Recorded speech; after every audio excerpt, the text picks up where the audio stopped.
নমস্কার বন্ধুরা, Tollywood story এক্সপ্লেনারে তোমাদের সবাইকে স্বাগত জানিয়ে তোমাদের পছন্দের ধারাবাহিক রাঙামতি তীরন্দাজের আজকের পর্বের রিভিউ নিয়ে আমি চলে এসেছি তোমাদের সামনে। তাহলে আমরা আজকে দেখে নিই যে আজকের পর্বে কী হতে চলেছে। শুরুতেই রাঙা ভুদন আর তার বউ বাচ্চাদের নিজের বাড়িতে নিয়ে এসেছে। রাঙার বাড়ি দেখে তো ভুদনের বউ মনে মনে বলছে, মানে অবাক হয়ে গেছে আর কি, একরকম মনে মনে বলছে, কি সুন্দর বাড়ি রে তোর রাঙা, আর তুই টিচার দিদিমণির ছেলেকে বিয়ে করেছিস? বাহ, তুই তো খুব ভালোই আছিস দেখছি। এরপর রাঙা তাদেরকে বলছে, তোরা একটু বস, আমি আসছি, আর একটু জল টল খা। এরপরে সেখানে একলব্য আসে, তাদেরকে দেখে বলে যে তোমরা কখন এলে, কোনো কাজের জন্য এসেছো নাকি? রাঙা তখন বলছে, ওই যে মিসেস কলকাতা কম্পিটিশন যেটা হচ্ছে সেখান থেকে ওদেরকে ডেকে পাঠানো হয়েছিল, কিন্তু ওদেরকে সেখান থেকে অপমান করে তাড়িয়ে দেওয়া হয়েছে, একটা পয়সাও দেওয়া হয়নি। ভুদন বলে লোকটি বলছে তাদেরকে এখানে ডেকে এনে নাকি থাকার জায়গাটুকু পর্যন্ত দেয়নি, তাদের সাথে খুব খারাপ ব্যবহার করেছে, আর বলেছে তাদের মতো নোংরা লোকেদের সাথে নাকি তারা কাজ করতে পারবে না, তাই তাদেরকে বের করে দিয়েছে। এটা শুনে তো একলব্যরাও অবাক হয়ে যায়। অন্যদিকে দেখা যাচ্ছে বৃন্দা আহিরিকে উস্কাচ্ছে রাঙার প্রতি, আর রাঙার প্রতি যে তার দৃষ্টিভঙ্গি সেটা চেঞ্জ করার চেষ্টা করছে, এই বলে যে তুমি নিজের রাস আলগা করো না। রাঙা সবসময় একলব্যের মনে নিজের প্রতি সিম্প্যাথি তৈরি করার চেষ্টা করছে, আর যার জন্য কিন্তু একলব্যের মধ্যে অনেক চেঞ্জেস লক্ষ্য করা যাচ্ছে। বৃন্দা বলছে, দেখছো না কেমন মিসেস কলকাতার মতো এত বড় একটা কম্পিটিশনে রাঙার নাম দেওয়ার জন্য একলব্য কত চেষ্টা করলো, আর শেষে রাঙার নামটা দিয়েই ছাড়লো, রাঙাকেও এমনকি রাজি করিয়ে ছাড়লো। রাঙার কি আদৌ অত যোগ্যতা আছে? একলব্য তো এমনটাও বলেছে যে আমার ওয়াইফ হিসেবে নিজের নামটা দাও, এতে রাঙার নাকি কনফিডেন্স বাড়বে, নাম হবে। যেই মেয়েকে নাকি দুদিন পর ডিভোর্স দেবে, তার প্রতি একলব্যের এত কিসের টান? একলব্য দু নৌকায় পা দিয়ে চলছে। আহিরি তো এই সমস্ত কথা শুনে দীর্ঘশ্বাস ফেলছে, মানে তার এই সমস্ত কথা শুনতে ভালো লাগছে না। বৃন্দা বলছে, আমার তো মনে হচ্ছে যে একলব্যের তোমার প্রতি টানটা অনেকটা কমে যাচ্ছে, আই থিঙ্ক এবার তোমার কিছু একটা করা উচিত। আহিরিকে বলছে, তোমার প্রথমে যেটা করা উচিত, তুমি তোমার বান্ধবীর সাথে কথা বলো, বলে ওখান থেকে ওই কম্পিটিশন থেকে রাঙার নামটা কাটানোর ব্যবস্থা করো। মানে এক কথায় বৃন্দা এটা বোঝাতে চাইছে যে রাঙার প্রতি একলব্যের যে একটা টান তৈরি হয়েছে, একটা দৃষ্টিভঙ্গি তৈরি হয়েছে, সেইটা কাটাতে হবে, সেটা দূর করতে হবে। আহিরি তখন বলছে যে আমি একলব্যকে ডিভোর্স পেপারটা দিয়ে দিয়েছি, আর দোলের আগেই সেটা কোর্টে সাবমিটও হয়ে যাবে। বৃন্দা তখন হাসছে, হেসে বলছে, দেখো কতদূর কি হয়। এরপর তো বৃন্দা বাড়িতে এসেছে, বাড়িতে এসে দেখে যে এ কি, এ তো মানে রাঙার সব গ্রামের লোকজনরা এখানে এসে উপস্থিত। বৃন্দা তো দেখে অবাক হয়ে যায়, সেখানে বরদাদাও আছে, একলব্য আছে, রাঙা আছে, আর সমস্ত লোকজনরা আছে যারা রাঙার গ্রাম থেকে এসেছে। একলব্য জিজ্ঞাসা করাতে ভুদন বলছে যে ওরা আমাদেরকে ডেকেছিল এখানে নাচ গান করার জন্যে, কিন্তু ওরা আমাদেরকে এক পয়সাও দেয়নি, আমাদেরকে ওখান থেকে তাড়িয়ে দিয়েছে। এরপর রাঙা তো এগুলো শুনে খুব রেগে যায়। রাঙা বলছে একলব্যকে যে অরুণবাবু, তুই আমাকে ওই দিদিমণির বান্ধবীর নাম্বারটা দে তো, আমি একবার তার সাথে কথা বলতে চাই। রাঙামতি নাকি এবার তার যে মানে এই যে গ্রামের লোকজন, তাদেরকে নাকি এবার নিজের সাথে তৈরি করবে, আর তাদেরকেই নিয়ে কম্পিটিশনে উঠবে। রাঙা বলছে, দেখি এবার কে কি করতে পারে। তারপর একলব্যকে বলছে যে ওই গেস্ট হাউসটা খুলে দেওয়ার জন্যে, মানে ওদের অতিথি ঘরটা। তখন একলব্য বলছে, হ্যাঁ হ্যাঁ, আমি খুলে দেওয়ার ব্যবস্থা করছি, তুমি ওদেরকেও সেখানে নিয়ে যাও। তারপর তো রাঙামতি তাদেরকে নিয়ে যায় সেই ঘরে।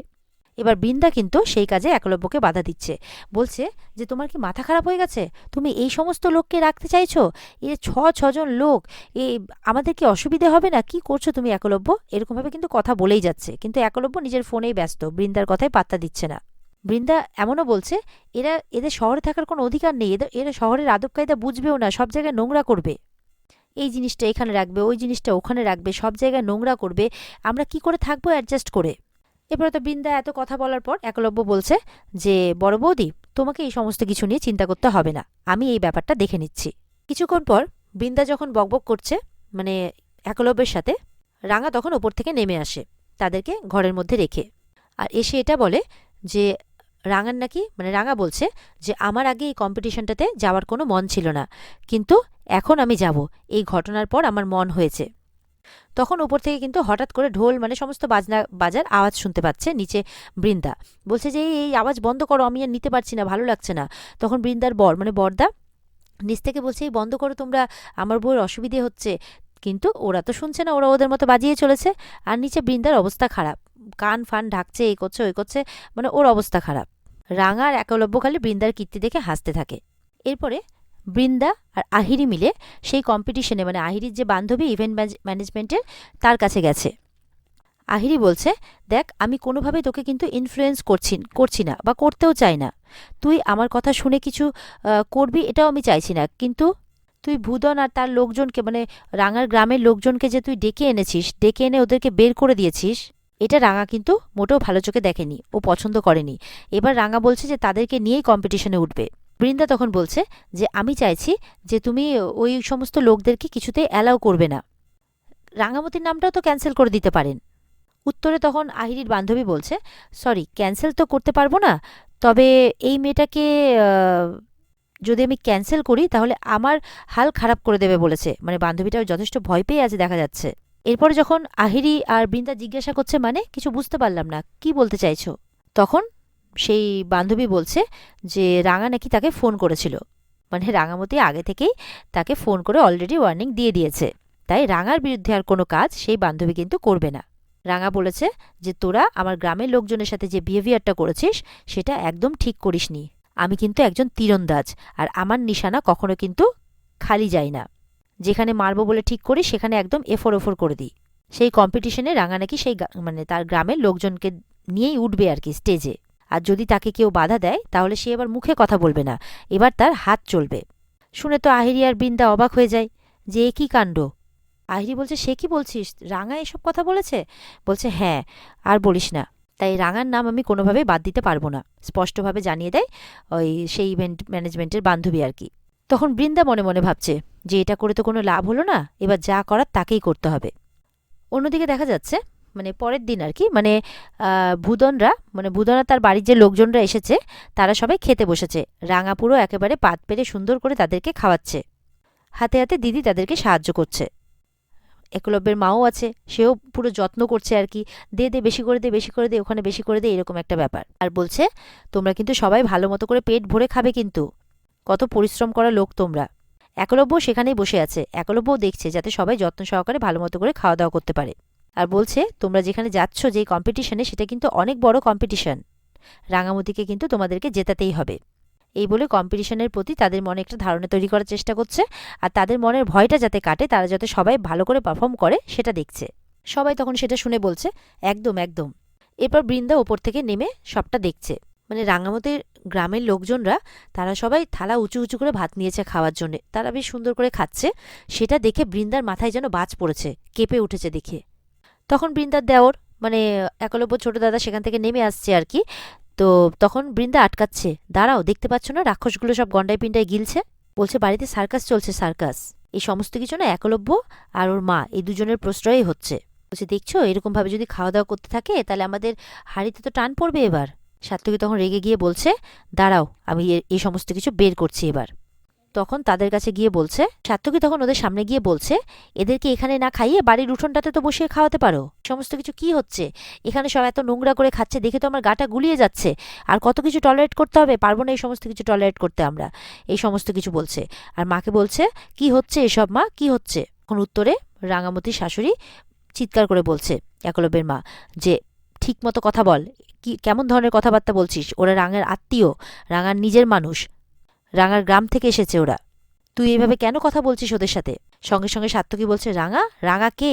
এই বাড়িতে রাঙার জায়গাটা কি? সে কি এই বাড়িতে, কি এই বাড়ির বউ না এই বাড়ির কাজের লোক, আগে সেটা আমাকে বোঝাও। এই কথা শুনে তো একলব্য প্রচণ্ড রেগে যায়, সাত্তকীর দিকে পুরো আঙুল তুলে বলছে, মেজদা ভাই কি বলছিস তুই এইসব? তাকে চুপ করতে বলছে আর কি। আর রাঙামতিকে কাজের লোক এই কথাটা শুনে কিন্তু রাঙামতির গ্রামের লোক খুব অবাক হয়ে যায়। এরপরে তো সাত্তকী একলব্যকেও বলছে, তুই একদম বেশি কথা বলবি না। বলছে তুই আগে বল রাঙা কে হয় তোর? রাঙা তো দেখছি ডবল পরিচয় এখানে আছে, টুইন ওয়ান, হয় এই বাড়ির কাজের লোক নাহলে তোর পার্মানেন্ট বউ, কোনটা আগে আমাকে ভালো করে ক্লিয়ারলি বল তো।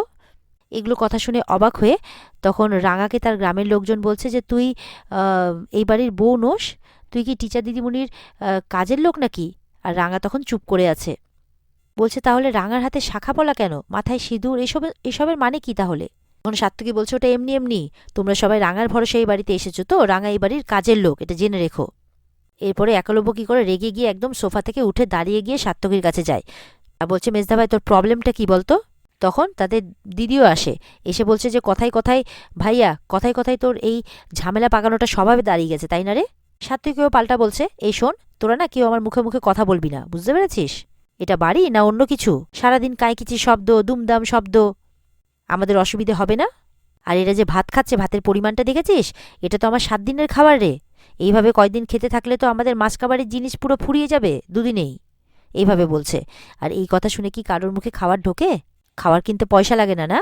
তখন তো একলব্যের মা, তাদের দিদি, মানে শুনে না তাদের মাথা নিচু হয়ে গেছে যে ইস, এইরকম কথাও বলছে।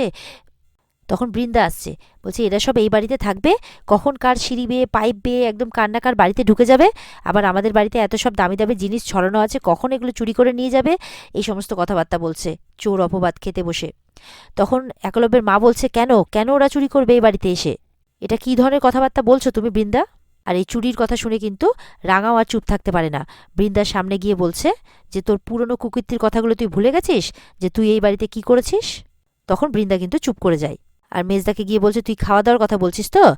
এই যত খাওয়া দাওয়া আজ থেকে ওরা করবে, যতদিন এখানে থাকবে, সেটা আমি খাওয়াবো, আমি খরচা করব, যেখান থেকে পারবো আমি টাকা নিয়ে আসবো, তোদেরকে চিন্তা করতে হবে না। একলব্যের গ্রামের লোক তখন মানে খারাপ লেগেছে তাদের, খাওয়ার ছেড়ে তারা উঠে যাচ্ছে।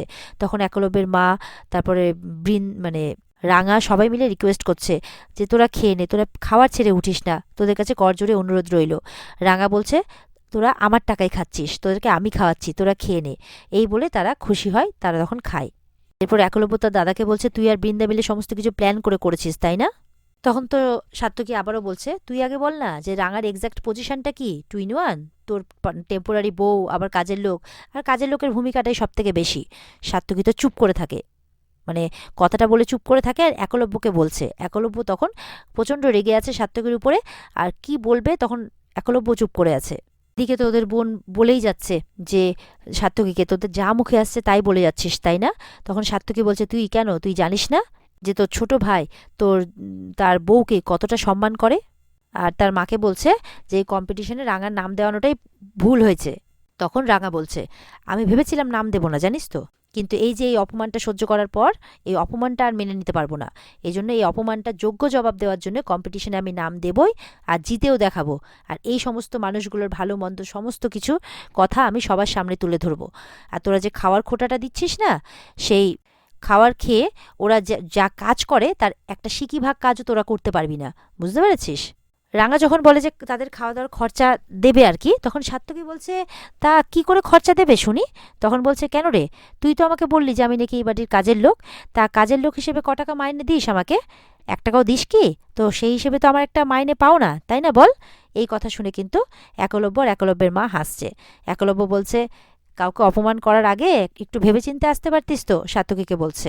এরপরে রাঙার সাথে কথাই না পেরে বৃন্দা বলছে, ছাড়ো সাত্তকী, চলো এখান থেকে। আর রাঙাকে বলছে যে মিসেস কলকাতার মানে এই কম্পিটিশনটাতে জেতার জন্যে আমাকে কিন্তু অনেক পরিশ্রম করতে হচ্ছে, তাই আমার যাতে কোনো ডিস্টার্ব না হয়। এই বলে বৃন্দা চলে যায় উপরে। রাঙাও তখন তার সঙ্গসাথীকে বলছে, তোরা বসে রইলি কেন, খেয়ে নে। তোরা একটা কথা মনে রাখবি, তোদেরকে আর কেউ না, আমি খাওয়াচ্ছি। আর এই কম্পিটিশনটা এবার আমাদেরকে কিন্তু জিততেই হবে, সবাইকে একসাথে। এই বলে সবাই রাঙার সাথ দেয়, আর এখানে আজকের পর্ব শেষ হয়ে যায়। তো বন্ধুরা, এই ছিল আজকের পর্বের রিভিউ। ভালো লেগে থাকলে অবশ্যই কিন্তু পর্বকে লাইক কমেন্ট করে জানাতে ভুলবে না। আর পর্বের বিস্তারিত দেখতে অবশ্যই কিন্তু আমাদের সাথে জুড়ে থাকতে হবে, আর আমাদের চ্যানেলকে সাবস্ক্রাইব করতে হবে। খুব তাড়াতাড়ি আমরা তোমাদের পছন্দের আরও সমস্ত ধারাবাহিকগুলো আনতে চলেছি, তো অপেক্ষায় থেকো আগামী পর্বের রিভিউয়ের জন্য। আজকের মতো এই পর্যন্তই, টাটা।